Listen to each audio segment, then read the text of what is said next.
As the security sector, we appreciate the close working relationship. And your leader confirmed here that since we began this relationship, we have had reduced incidences of insecurity, of unnecessary deaths of your members, also of making life difficult for the residents of Homa Bay. Now, you play a big role because you are part of the last mile connectivity in terms of transport.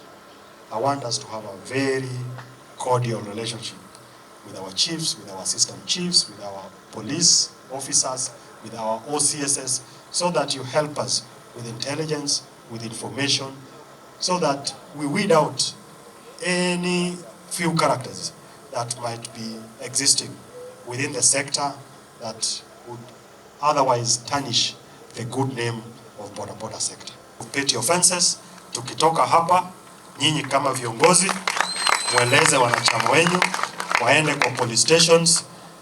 Signal imepeana hapa na kiongozi wa polisi hapa Nyanza region, so that tuendelee na kujenga uchumi yetu ya hapa Homa Bay na uchumi ya taifa letu.